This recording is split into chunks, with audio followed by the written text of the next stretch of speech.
Welcome to the deep dive. Today we're looking at something really special. It's a deeply personal reflection from a mentor to a mentee. And it's not your standard, corporate review. Yeah. This is a real blueprint for how to go from being a star performer to a genuine strategic leader. Right. It's for that person who is already great at their job but needs to make that next big leap.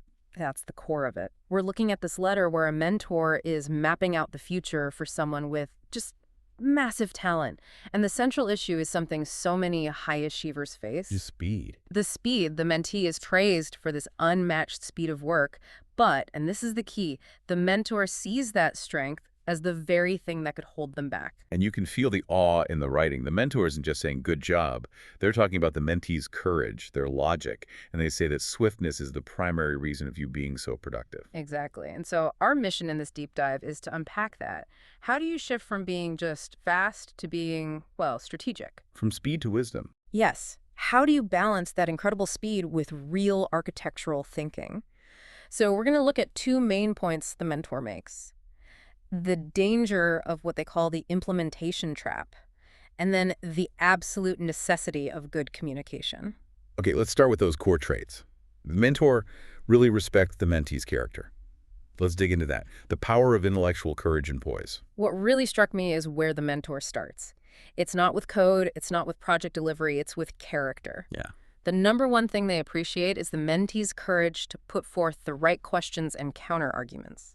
It's about being willing to challenge things. And this is where it goes from just mentorship to like real peer respect. There's this one line, and I mean, this is just incredible. The mentor writes, "On many occasions, I lost logical battles with you, and I can proudly admit that." Proudly. It's not just, yeah, you were right. It's, I'm proud that you bested me. What does that say about the kind of culture they have? It says everything. It means that the best idea wins. It's not about hierarchy or who's been there longer. It's about professional rigor.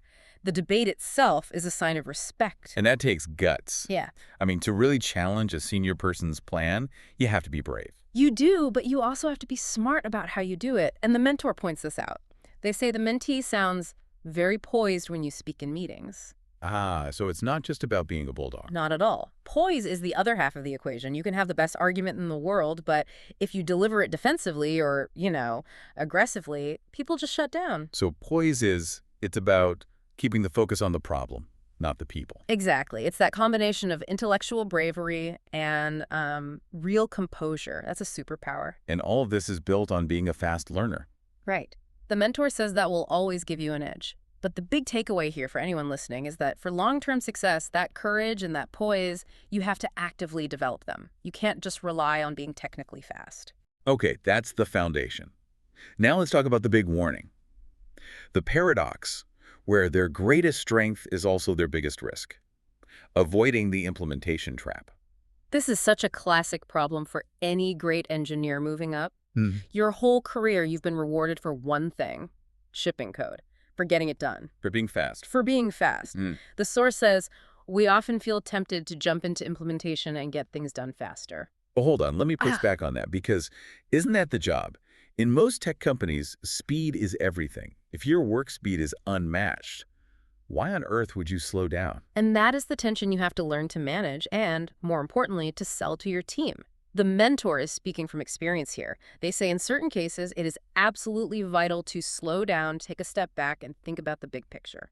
So it's not just pausing, it's a strategic pause. It's an intentional strategic pause. Because, and this is the why, that process unlocks better architectural designs and reveals the corner cases. Okay, corner cases. Explain that. What's a corner case you might miss if you're rushing? Absolutely. So a corner case could be, let's say you build a new feature really fast. It works great.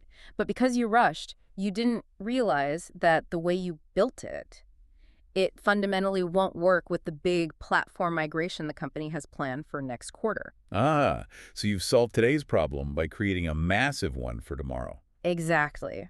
Or maybe you missed a weird scenario where two users hit a button at the exact same microsecond and it corrupts the data. You solved the easy 90%. And leave that fragile 10% that will break everything when you try to scale. You got it. Speed without thinking about the architecture is just kicking the can down the road.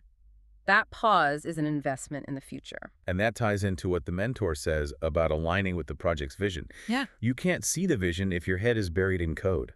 Right. To see the vision, you have to step back. You have to see the whole landscape. And when you do that, you stop being just an implementer. You start becoming a strategist. You're moving from the person who executes the plan to the person who designs the plan. And that is the whole game. Resisting that urge to just jump in and code is how you unlock those senior leadership level roles. So we have the character, the courage, we have the strategy, slowing down to think. Now, the third piece, how do you actually get those brilliant ideas across to other people? Let's talk about the crucial art of contextual communication.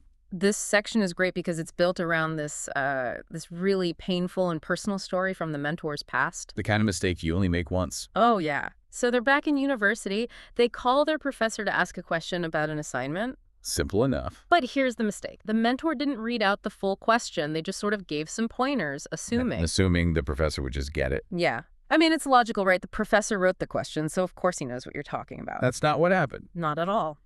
The mentor says they got scolded so badly that I remember it till date. That sting of being, dressed down for something so simple, that's what taught the lesson. The lesson being? You have to share an apt amount of context right in the beginning of the discussion to bring the other person on the same page. It's your responsibility to build that bridge of context, not theirs. And in the professional world, that's even more true. Your manager is juggling 10 projects. A client has 100 other things on their mind. Precisely. Your emergency is not their emergency. Your context isn't their context. So the mentor's rule is before you speak, you have to ask yourself whom we are speaking to. A junior developer needs different information than a client. A completely different world of information. The action is to adapt the context accordingly. So for a manager, you lead with the implications, the risk to the deadline, the impact on the budget. They don't need the line of code that's broken. They really don't. But the junior developer who's taking over the ticket, they need exactly that. They need the technical details, the dependencies, the history of what you've tried. Same problem, two totally different contexts. When you get that right, you stop having those meetings where you just go in circles. Yes. You start solving problems because everyone is actually on the same page from the start. It's the core of good stakeholder management. This whole deep dive has really laid out a path from, a high-speed contributor to a real strategic leader. So let's just quickly recap the 3 pillars. Okay. First was that intellectual courage and poise. Right. Then, the discipline to slow down for better architecture, to avoid that implementation trap. And finally, mastering that art of tailoring your communication with the right context. And what's so powerful is the mentor's final note. It's not wishful thinking. They are totally confident the mentee can do this. Yeah, they say they're pretty sure the mentee can easily imbibe these qualities when exposed to right situations. It's a prediction, a forecast of success. The blueprint is there. Yeah. But the mentor adds that little qualifier when exposed to the right situations. And that knowledge is now there for you, the listener. So the final question we want to leave you with is this. How are you going to proactively find those situations? You can't just wait for them. You have to seek them out. You have to seek them out. So what is the first architectural problem you will insist on slowing down for this week? And how will you sell the value of that strategic pause to your team? Go find that challenge and demand the time you need to build it right.